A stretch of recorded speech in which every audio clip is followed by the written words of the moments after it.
win. All right? We should start doing team points again, actually. Let's do that. All right. So we're going to do team points, and then the final week we'll bring you guys donuts to whichever team does the best. How about that? All right? Just put that right there. All right, here we go. Simple enough. Go ahead. Now let's do the first one. Let's see what we got. No, you can just put your hands up. Just thumbs up, thumbs down, true or false. A 13-year-old was given $20,000 for a single Dorito. True or false in 2021? And none of this business waiting to see which one it was, all right? Thumbs up, thumbs down. If you got it wrong, you are out of the game. Everybody got their thumbs up or down? Make sure no one's cheating here. All right, Lee, what do we got, Will? It is true of Australia for finding the perfect puffy chip. Who gave her $20,000 for a puffy Dorito? I thought it was going to be like shaped of a celebrity or something just because it was puffy. All right. Hey, remember that. If you're eating those Doritos and they're puffy, put it out on eBay. You never know. You never know what you might get. What? You want to stand? Okay. All right, so if you're still in, stand up just so we can see who's in and out, because there we go. All right. A lot of people got out that first round. Here we go. Next one, Will. It became possible to rent and stay at the house from A Christmas Story. True or false? Basically, like, did it become like an Airbnb or not? What do you think? True or false? I'll say true on that. I think that one's true. All right, hold them up high, Will. What do we got? You could, though, rent a night at Home Alone for $25.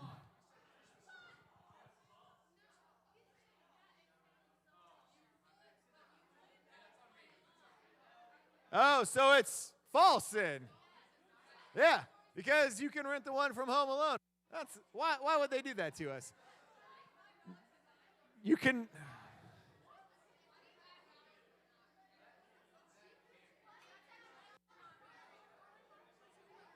That can't be right. Hey, leader, someone look up this house. For $25 a night, I can stay at Home Alone?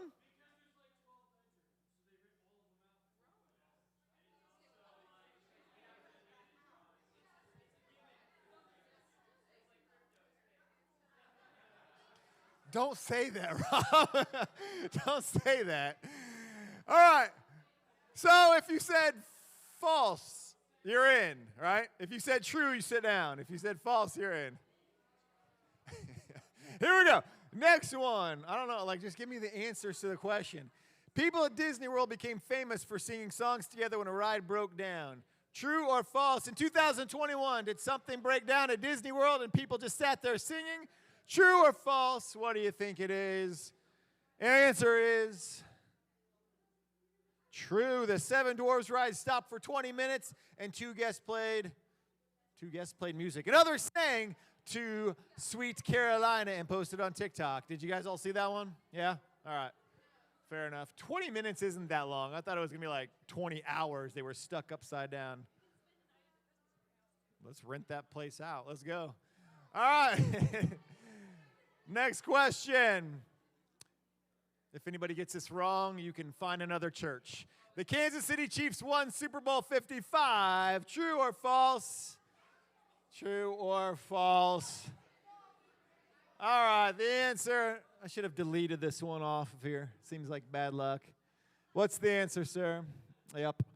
Tampa Bay, the Buccaneers. Hey, let's just give a shout out to 40-year-olds still crushing in the Super Bowl. A couple of 40-year-olds there just dominating people. All right. I still have a hope. I still have it. All right.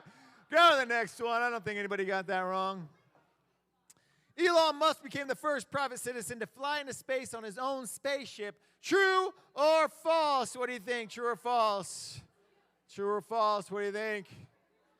Became the first private citizen to fly into space. All right, hold them up high so we know you're not cheating. All right, Will, what's our answer? It was false. Richard Branson actually flew his first one, Spaceship Two. 9 days later, Jeff Bezos flew up too. Jeff Some of you pronounce it that way. He was like the third one. Just billionaires flying into space, everybody. All right. So if you said true, you got it incorrect. Here we go. Next one. An Uber driver earned a college degree after a passenger paid off her debt. True or false? An Uber driver earned a college degree. True or false? True or false? All right. Answer is, you guys all know these. True. Passenger Kevin H. paid off a $700 debt. Hold on. $700 was keeping her from college? I don't understand that one.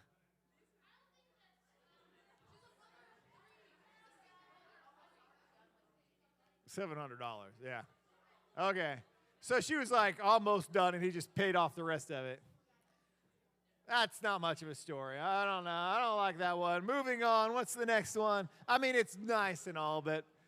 All right, the Best Actor Award of the Academy Awards was won by someone who has died. Did the Best Actor Award go to somebody in the Academy Awards this year by somebody who died? True or false? All right, what do we got, Will? Oh, that's right. Chadwick Boseman. He won the notable award even though he passed away in 2020. Sad. So the answer was true, right? True. If you said false, you need to sit down. We got a lot of people still in this game. All right, Will, what's the next one? A live chicken was spotted in the Chick-Fil-A drive-thru. Hey, chickens are spotted in all the drive-thru in Grain Valley all the time. It for real happens constantly. Sonic and McDonald's drive-thru off Main Street. Chickens are always just wandering around there. Definitely true. It is. It is. Because people are always posting it on Facebook. All right. Well, I know, because it's adults in Grain Valley complaining about it. Answer is, it's probably true. Why would that not be? Yeah.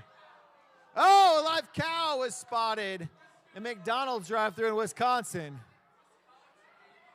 Hold up, look. Oh, it's like actually in the drive-thru, like in the car. Two others were in the back seat with it.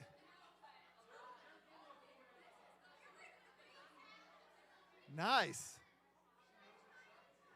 A live cow was in.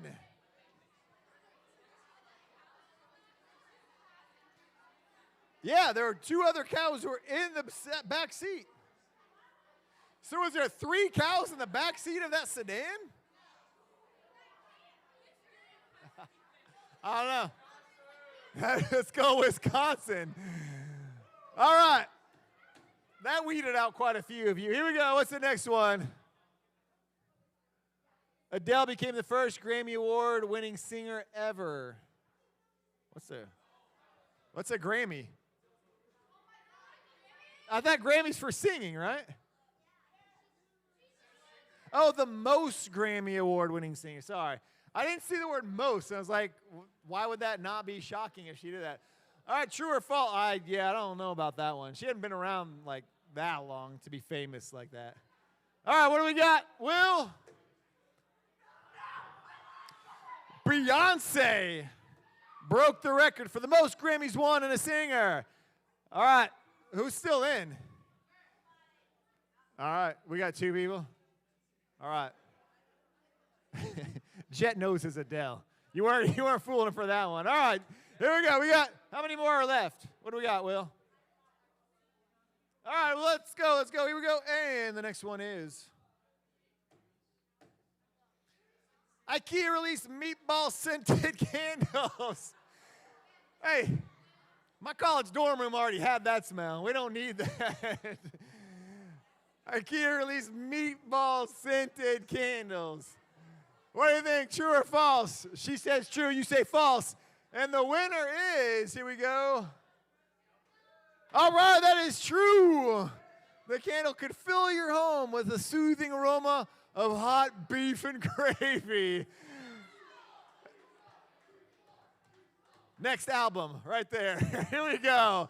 You are the winner. Bonus, you get a Hershey chocolate and, what, great freshman? Freshman, right? All right. And freshman girls, we need to, Will, write this down back there somewhere. It's time we go back to team competition. 10 million points for freshman girls right off the bat. Good job. Good job with that. That game took a long time. Yeah, 10 million. Why not? No. Next week it might be 5. Just depends who wins. All right.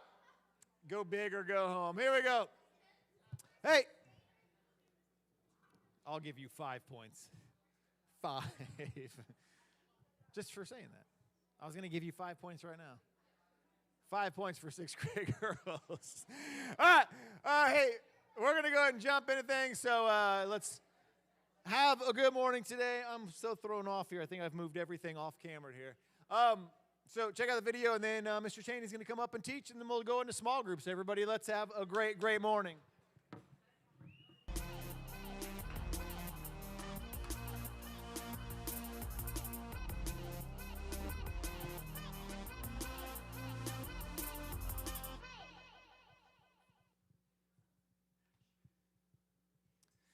Morning, everybody.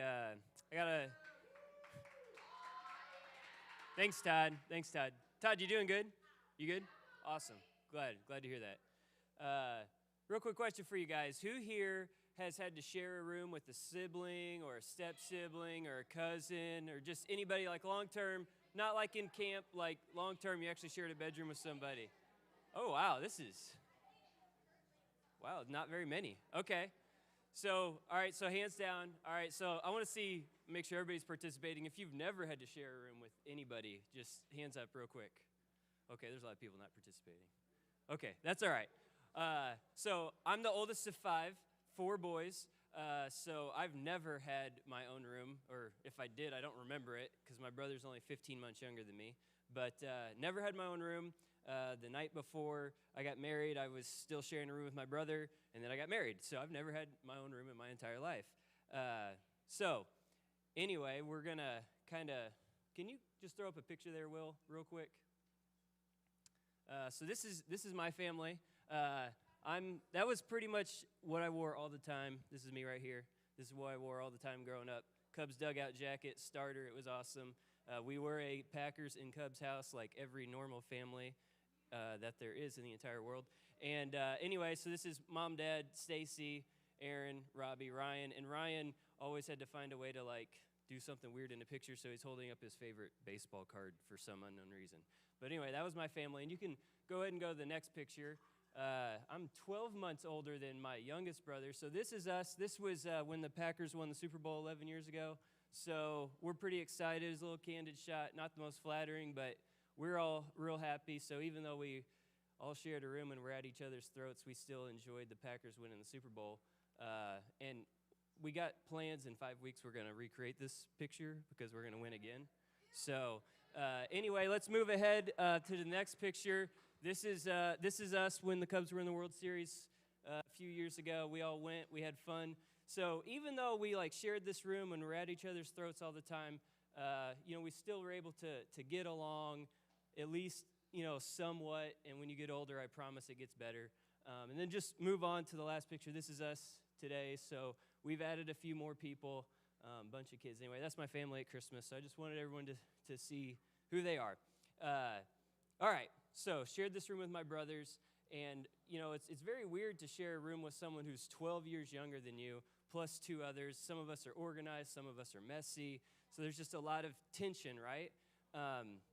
But, even though we share this room together, we're all our own person, right? We all have our own personal traits, and we're all different from each other. So I have boys. They're 7 and 4. And we got the bright idea like, hey, we turned out all right. We had to share rooms with siblings, and maybe it'd be good. Maybe they'd be less selfish people, better husbands someday, better friends if we made them share a room. So like 3 weeks ago, we moved the boys into the same room, and all that's been going on since then is just fighting and more fighting, and now they're just at each other's throats all the time, and it's like, man, did we make the right decision? Sometimes I think no, but I keep reminding myself, hey, someday this is going to be worth it. We moved them into the same room. And just last night, finally got their bunk beds set up, and they're all excited about it. But still, they're at each other's throats.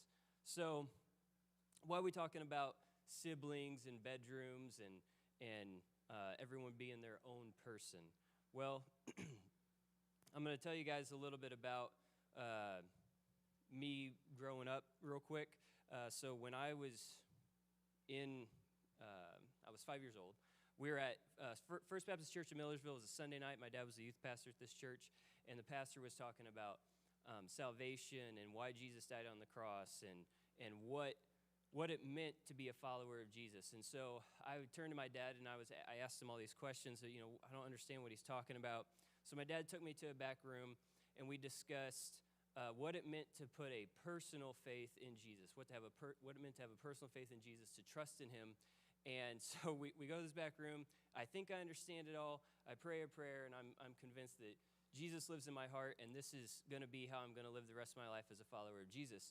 But I clearly didn't fully understand it, because that evening we went outside. It was me and my brother Ryan and our friend Sam, and at the very end of the parking lot was this big drain. It was like maybe 5 feet by 5 feet or so, huge drain for the runoff for the parking lot. And I had this thought, my friend Sam, he was like, I think I'm going to pee in this drain. And so I was like, I don't think that's a good idea. But since I have Jesus live in my heart, I can't do anything wrong. So if this was my thought, showing that I clearly didn't understand it, I thought it's impossible to sin now because Jesus lives in my heart. So if I'm physically able to pee in this drain, it must mean that is okay. So me and Sam and Ryan are peeing in the drain, and Sam's mom and my mom are like, whoa, whoa, whoa, what are you doing? And we get in trouble, and I'm thinking, Mom must not understand how this works, because, I'm a Christian, and whatever I do is right, and I can't sin, so this must be all right. Mom must not understand. So fast forward, my dad is now a pastor. I'm 14 years old, and I've had all these doubts, man, I now understand that when I was 5, I did not fully understand what I was doing. I obviously didn't understand what it meant to be saved, because, yes, it is still possible to sin once you have become a Christian. And so I was having these doubts, and we went to a conference in Yadkinville, North Carolina, and it was me and my dad and my brother Ryan again and our friend Brandon, and the pastor was speaking, and he was talking about how he grew up in a pastor's home, and it was the exact same story. He was thought he knew what it meant to become a Christian at a young age, later figured out I really didn't understand it all, and then was embarrassed. Well, now I can't tell people that the preacher's kid is not a pastor or is not a believer, right? I can't, that's embarrassing. So we get back to the hotel that we're staying at, and my brother's like, Dad, we need to talk. And my brother and I both decided then and that night that we needed to make it right, and that we needed to fully understand that, yes, we know what salvation means and that we are accepting it. So when I was 14 years old in Yadkinville, North Carolina, that's what happened. My friend Brandon was in the room. He experienced the whole thing.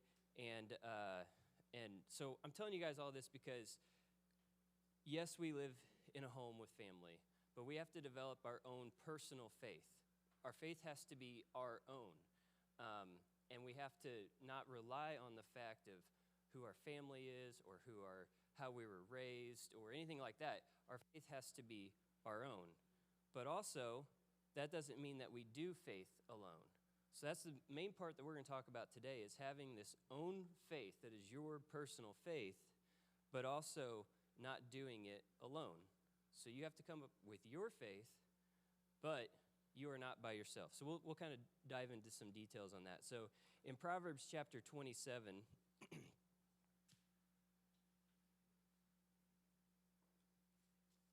Proverbs 27, it says, iron sharpens iron, and one man sharpens another.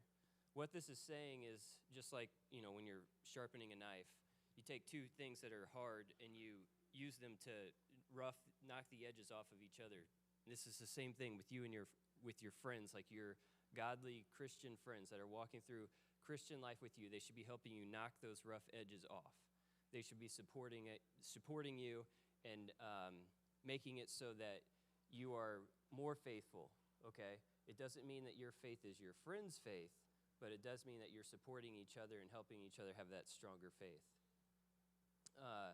But we also have warnings about who we hang out with. It's not just all about making sure that we're surrounded by good people, all right? And I know that part of being a believer is that we go and we tell other people about Jesus, right? And we tell unbelievers about Jesus, and we tell people that, Jesus, he went and talked to the people that were at the lowest point in their lives, people that would be considered like bad people, right? Quote unquote bad people.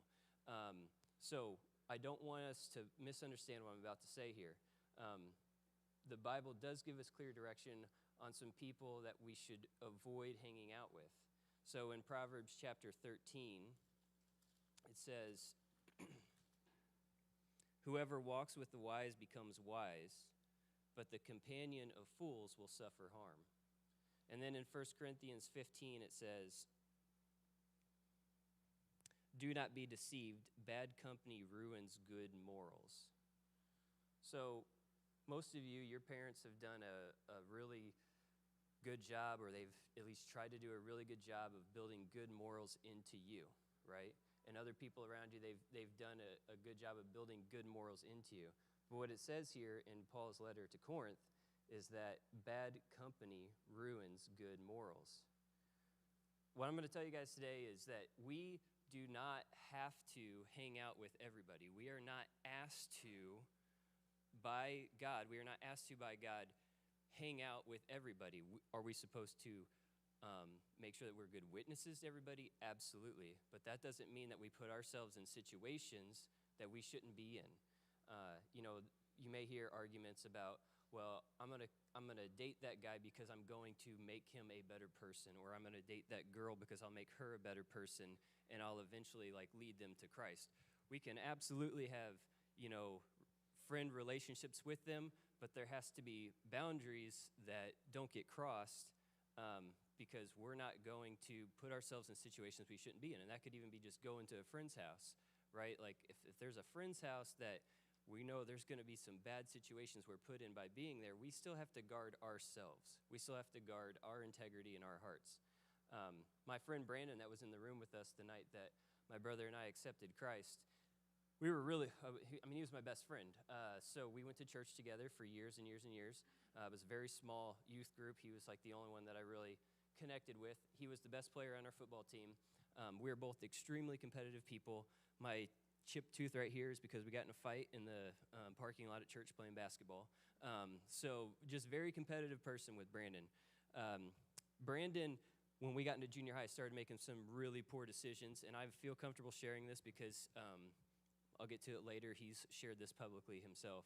But he started making some really poor decisions, and it put me in a couple of situations twice where I was at his house, and things started to go in a direction that they shouldn't go, and I made a decision that I wasn't going to continue to put myself in those situations, and Brandon knew how I felt about it, and Brandon knew that I cared about him, and Brandon knew that, I was hopeful for him to turn his life around, but he didn't. So for many years, he went down the wrong path. After high school, he went into the military. He did not go play Division I football. He had the opportunity to. Instead, he went to the military. He was fighting in Iraq and Afghanistan, and he ended up getting cancer. So he was sent to Germany, where he was in a medical hospital, the U.S. military hospital in Germany. He got cancer treatment, and then he was medically discharged and came back to the States. When he came back to the States, he got married, quickly divorced, alcoholic, many other issues in his life, addictions that he had, and his life was basically going down the toilet. And Brandon finally decided one day through discussions with some of our other friends from high school that he needed to give his life to Christ. So Brandon became a believer. After Brandon became a believer, he turned his life around. He's got a beautiful family now, kids. He's a missionary, and just completely turned his life around. But in that process, during this time, he was playing football at Southeast Missouri State.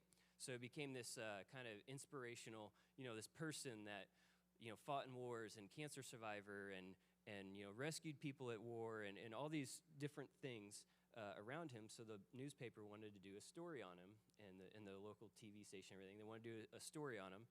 And he said, only if I can write an op-ed. And in his op-ed, he went and he told everybody all of the things that he had done, and he didn't leave out any details. He said, these are the things that Christ saved me from. These are the sins in my life that God forgave me for. And I just bring this up to you guys today because I had pressure in like junior high, in middle school, and high school to continue hanging out with Brandon, my friend. But I knew that that was not the right place for me to be. But did I ever stop praying for Brandon? Never. I never stopped praying for Brandon. Did I ever close the door on discussing life with Brandon? Absolutely not. But I still did not put myself in those situations to be tempted by the road that Brandon was going down. So that's just what I want you guys to think about today. I want you to think about not allowing, I've just seen it too many times where somebody is so convinced that they need to be the savior for their friend, and they, in that attempt, they end up getting dragged down themselves. So we want to look for those that are going to continue to sharpen us. We want to look for those friends that are going to bring us closer to God and help us in our faith, but still pray for those that maybe aren't making the decisions that we want to make. So I'm going to pray for you guys real quick, and we'll get to groups. God, we just thank you so much for your clear words for us, that you don't make it difficult for us to see that you have certain ways that you want us to live our life. And when Satan tries to lie to us and pull us down in the wrong direction by telling us that we're actually doing something good for you, you give us clear direction here that, no, there are times where we can step away. God, just be with us in all we do. In your name, amen.